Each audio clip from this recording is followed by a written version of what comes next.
कारागृह में पड़ा हुआ आदमी, बोलो कारागृह में, जोश से बोलो कारागृह, बोलो कारागृह में पड़ा हुआ आदमी हमेशा ये सोचता है इससे छुटकारा, बोलो क्यों, देखो इससे छुटकारा कब मिले, वो यही सोचता है कि भगवान कब बाहर निकल जाऊं। उसके परिवार वाले भी ये कोशिश करते हैं कि जो हमारे परिवार का मेंबर अंदर गया है वो बाहर आ जाए। वकीलों से संपर्क करते हैं, किससे संपर्क करते हैं, वकीलों से संपर्क करते हैं। और इधर देखो नमो सिद्धार्थ, नीचे कुछ नहीं है, चावल मत समेटो, चावल समेटना माली का काम है, आपका काम नहीं है। चावल बीनना हमारा काम नहीं है, वो चिड़िया चुन जाएंगे, आप टेंशन मत लो। भैया ध्यान रख के चलना कि वकीलों को क्या देते हैं, बोलो वकीलों को क्या देते हैं, कितना, 1000 रुपए है? हाँ हाँ बोलो, कुछ ना कुछ तो बोले अमाउंट बोलो, तो आप टेंशन मत लो, बोली नहीं लग रही, कोई नहीं लिखेगा। वो डर लग रहा है कि 10,000 बोला तो लिख लेंगे, बोली का पैसा देना पड़ेगा। भैया वकीलों के लिए मनमाना पैसा उसको देना पड़ता है, वो तारीख देता है, बताएंगे पेशियां होती हैं, तारीखें उसको दी जाती हैं। और एक छोटी सी गलती का परिणाम ये निकला कि तन भी गया और धन भी गया, और वर्षों वर्षों लग जाते हैं, लेकिन वह व्यक्ति कहाँ नहीं आ पाता है, वह व्यक्ति बाहर नहीं आ पाता है, उसे अंदर जेल में रहना पड़ता है। कई आजीवन कारावास वाले होते हैं। जब एक आपका मेंबर है, बोलो जब आपका एक मेंबर जेल में है, उसे आप बाहर लाने की पूरी कोशिश करते हैं, बाहर लाने की आप उसके लिए पूरी कोशिश करती। कारागृह में आपका जो कारागृह में बंधन में बंधा हुआ है, कारागृह में आप उसे बाहर लाने की कोशिश करते हैं, वो जेल में 1 मिनट भी रहना नहीं चाहता है, लेकिन पराधीनता के कारण से उसको जेल में रहना पड़ता है। इसी प्रकार से शुद्ध सम्यक दृष्टि धर्मात्मा पुण्यात्मा जो जीव होता है, वो संसार में रहना नहीं चाहता है, उसके लिए रहना पड़ता है। तुमने जितना पैसा वकीलों को खिलाया है ना, जितना तुमने बाहर होने का तुमने पुरुषार्थ किया, अगर तुम अपराध ना करते तो तुम्हें फिर जेल में नहीं जाना पड़ता। सम्यक दृष्टि का यही पुरुषार्थ होता कि मुझे वो कारागृह है, वो क्या है, वो कारा, जेल का नाम है कारा, बोलो जेल का नाम क्या है, जेल का नाम है कारागृह। उस कारागृह, जेल का नाम है कारागृह, एक कारागृह है। जिस घर में आप रहते हैं उस गृह में भी आप फंसे हुए, वो भी एक जेल की तरह है। वकीलों को पैसा खिलाया निकलने के लिए, लेकिन सम्यक दृष्टि गुरु को दान देता है संसार से बाहर होने के लिए, बार बार है ना। अब हमें जेल में ना आना पड़े, भाई कैदी सोचता है अब हमें जेल में ना, बोलो दादाजी अब हमें जेल में ना आना पड़े।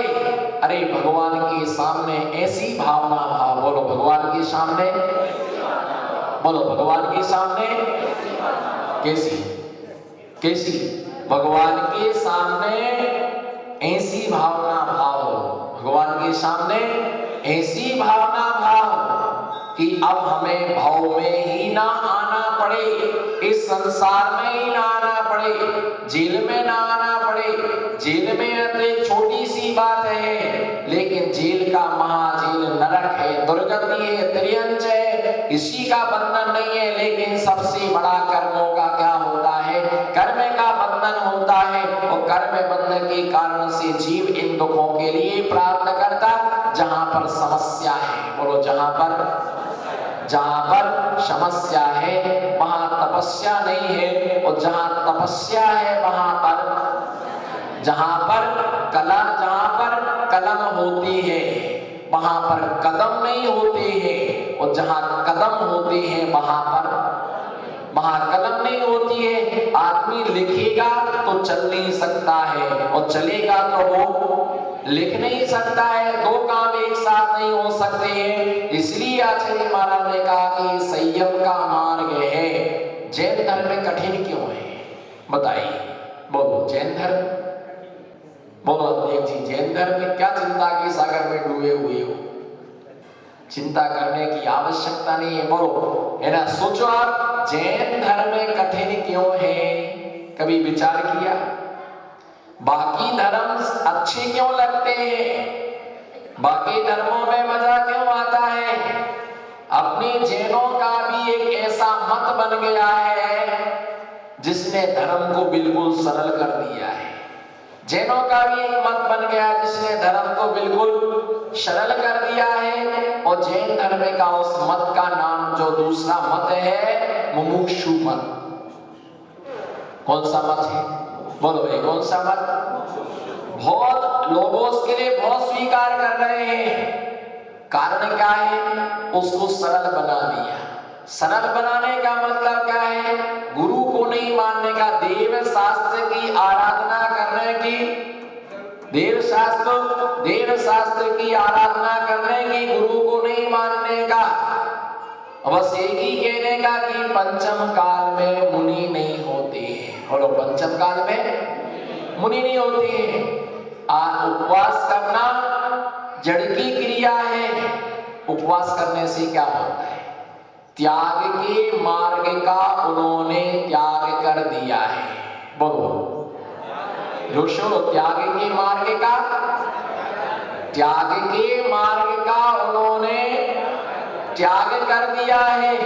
अब आप सोचो, जिसने त्याग के मार्ग का त्याग कर दिया है, जहां त्याग के मार्ग का त्याग हो जाता है वहां पर धर्म नहीं होता है। क्योंकि 10 धर्मों में एक त्याग धर्म है। बोलो क्या? 10 धर्मों में है कि नहीं? उत्तम, क्षमा, मार्दव, आर्जव, शौच, सत्य, संयम, तप का त्याग। क्या हो गया? बोलो तप का, जोश बोलो, तप का त्याग। तप त्याग की तप का त्याग। बोलो तप का त्याग की तप का त्याग। तप और त्याग, त्याग के बाद आकिंचन धर्म में आता है। तप के बाद आकिंचन धर्म में आता है। तो ऐसी जो धर्म में कहा गया, उन्होंने त्याग का ही त्याग कर दिया है। त्याग करने की आवश्यकता नहीं है। जब खाना हो तब खाओ, जब पीना हो तब पियो। वो एक ही कहते हैं कि आत्मा नहीं खाता है। कौन खाता है? हाँ, वही तो मैं सुनना चाहता था। कौन खाता है? बोलो भाई, कौन खाता है? कौन खाता है? पुद्गल खाता है। आत्मा खाता नहीं है। आत्मा तो अजर है। बोलो आत्मा तो अजर है, आत्मा अमर है। थोड़ा जोर से बोलो, आत्मा अजर है। अच्छे से बोलो, बिल्कुल एकदम तन्मय होकर के, आत्मा अजर है। आत्मा अजर है। चमत्कार।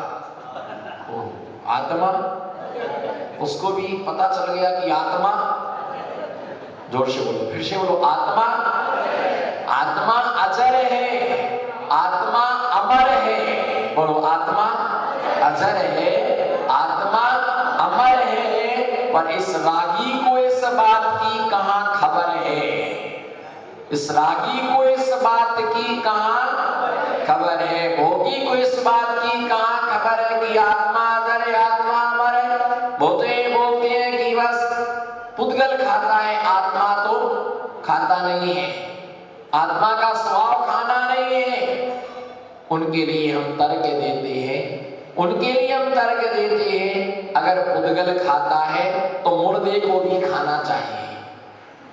मुर्दे को भी खाना चाहिए, क्योंकि मुर्दे के अंदर आत्मा नहीं होता है।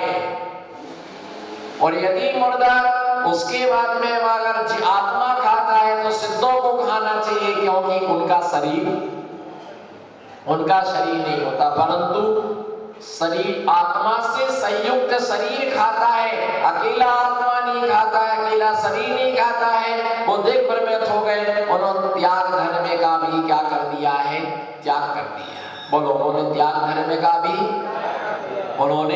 त्याग कर दिया है। और उनके धर्म में संयम का बिल्कुल अभाव हो गया। जहां पर गुरु नहीं है वहां पर संयम नहीं हो सकता। बोलो, जहां पर जहां पर गुरु नहीं है वहां पर आई कांटेक्ट बराबर बनाओ। जहां पर गुरु नहीं है वहां पर संयम नहीं है, वहां पर त्याग नहीं है, वहां पर चारित्र्य नहीं है, वहां पर किसी भी प्रकार से धर्म नहीं हो सकता है। कारण क्या है? गुरुओं के द्वारा ही धर्म बताया जाता है। निर्ग्रंथ मुनिराज त्यागी होते हैं। जब नगर में आते, नगर से जाते तो हम बोलते हैं दिगंबर मुद्रा देख लो, त्याग करना सीख लो। इस बात के लिए कहा दिगंबर मुद्रा देख। और उन्होंने चारित्र्य धर्म का उन्होंने पूर्ण रूप से हनन किया, चारित्र्य धर्म का उन्होंने हनन किया। और आज वो चारित्र्य धर्म के लिए स्वीकार नहीं करते। जैन धर्म कठिन इसलिए लगता है क्योंकि वो त्याग की चर्चा करता है। किसकी चर्चा करता है? वो त्याग की चर्चा करता है, तपस्या की चर्चा करता है, चारित्र्य की चर्चा करता है। कई लोग चौकी में आहार देना चाहते हैं, भावना बहुत होती है, लेकिन डर महाराज से नहीं लगता, आहार देने से डर नहीं लगता है। महाराज चौकी में ये 3 उंगलियां ऐसी ऐसी घुमाते हैं, उससे क्या लगता है? लोग विचार करते, लोग सोचते हैं साधुओं का एक बार भोजन में काम कैसे चलता है। साधु 24 घंटे में एक बार भोजन करते हैं। कोई उपवास की साधना करते हैं। वो कैसे शान करते होंगे? जिन्होंने अपने मन को वश में कर लिया है, जिन्होंने अपने मन के लिए जीत लिया है। भूख भी उससे क्या हो जाती है? हार जाती है। प्यास भी उससे हार जाती है। तुम्हारा जन्म भी पंचम काल में हुआ और हमारा जन्म भी, बोलो ना नमो सिद्धार्थ, आपका जन्म भी, जोर से बोलो, आपका जन्म भी पंचम काल में हुआ है और हमारा जन्म भी पंचम काल में हुआ है। दोनों का जन्म पंचम काल में हुआ है। दोनों का शरीर एक जैसा है,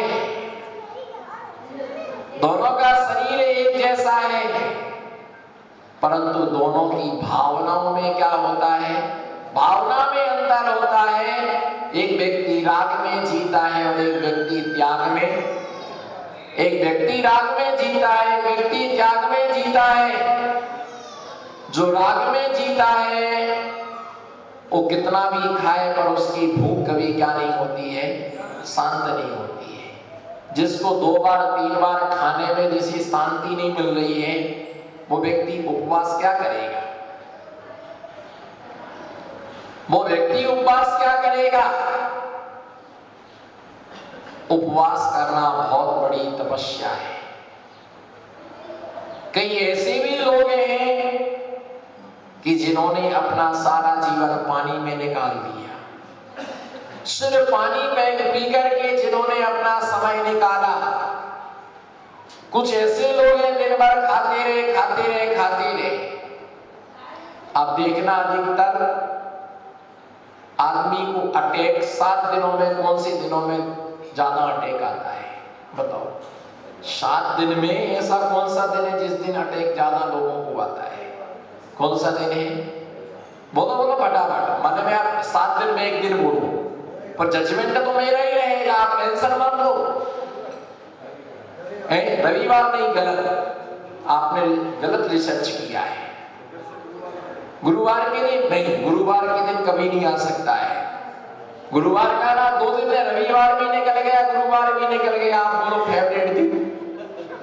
वो बुढ़ा बुढ़े को देख रहा है, वो सोच रहे कि उन्होंने रविवार बोला तो अपन शनिवार बोलेंगे, है? शनिवार नहीं, आपका गलत है। बोलो बुधवार नहीं, सातों दिन नहीं, सातों दिन में तो आते ही है, पर एक दिन विशेष रूप से अटैक का दिन होता है जिस दिन ज्यादा लोगों को अटैक आते हैं। और बिल्कुल 100% हमारा कथन सत्य है। दिगंबर मुनियों की भाषण, दिगंबर मुनियों का प्रवचन, दिगंबर मुनियों की देशना, दिगंबर मुनियों के वचन कभी असत्य नहीं होते हैं। कौन सा दिन है कि जिस दिन आदमी को अधिक मात्रा में अटैक आता है? बोलो कौन सा बार? सोमवार। कौन सा बार? समझ में नहीं आया? कौन सा बार? क्यों सोमवार को क्यों आता है?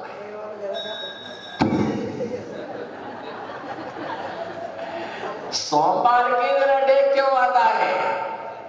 सोमवार के दिन अटैक इसलिए आता है, रविवार को आदमी घर में, बोलो रविवार को आदमी, जोर से बोलो, रविवार को आदमी घर में रहता है। 6 दिन तो मिलते नहीं है, तो नामकली को लगता मेरा हस्बैंड आया है, तो वो हंस हंस करके पकोड़ा, कचौड़ा,